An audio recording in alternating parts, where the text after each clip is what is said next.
Hi, in this tutorial I'm going to talk about the P, Q, R, S and T waves on an ECG. These are the waves you'll commonly see on a normal ECG recording. So for this tutorial it's important you have an understanding of how an ECG works. See the previous tutorial on ECG first principles if you need more information. So we're going to have a look at how a heart goes through its sequence of depolarization and repolarization. And we're going to trace this out on an ECG bit by bit.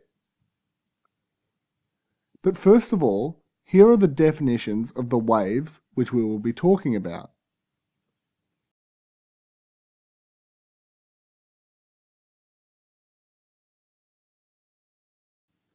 The P wave occurs during atrial depolarization. The Q wave is a downward wave which follows a P wave. The R wave is an upward wave which follows a P wave. The S wave is a downward wave which follows an R wave. And the QR and S waves are associated with ventricular depolarization. And finally, the T wave is associated with ventricular repolarization. So we're going to have a look at an ECG trace from lead 2. Remember that lead 2 looks at the heart from this direction. So it will see depolarization or repolarization that occurs towards or away from it. So the first thing to happen to the heart is that the SA node triggers atrial depolarization. And this occurs in this direction, towards lead 2.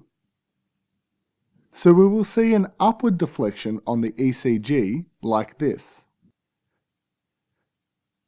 This is followed by septal depolarization. Because the left bundle branch is activated before the right bundle branch, depolarization occurs in this direction, which is slightly away from the direction of lead 2. This causes a small downward deflection on the ECG trace. This is followed soon after by ventricular depolarization, which occurs toward lead 2. And this is a very large electrical event.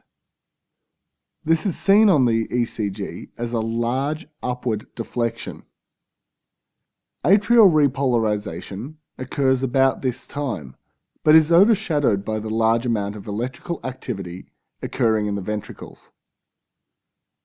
Finally, ventricular repolarization occurs.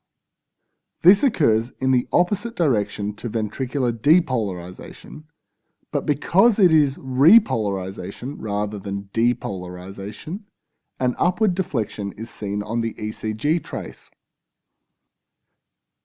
You can think about this as a double negative. Despite the wave of repolarization moving away from lead 2, because it is repolarization, it has the opposite effect to depolarization. Now let's label the waves on this ECG trace. This first wave was associated with atrial depolarization. Therefore, it's a P wave. This next wave is a downward wave after a P wave. Therefore, it's a Q wave. This next wave is upward, and it's also after the P wave. So it's an R wave. There's no S wave here, so we don't need to label one. In lead AVR, you would see an R wave and an S wave, but no Q wave. Have a think about why this is. If you understand this, then you are well on your way to understanding an ECG. Finally, there is a wave associated with ventricular repolarization. This is a T wave. Now, because the QR and S waves are associated with ventricular depolarization, We usually refer to them as the QRS complex, regardless of whether all three waves are present or not. So I'll just write down here QRS complex ventricular depolarization. And that's an overview of the waves of a normal ECG. For more free tutorials and the PDF for this tutorial, visit www.handwrittentutorials.com.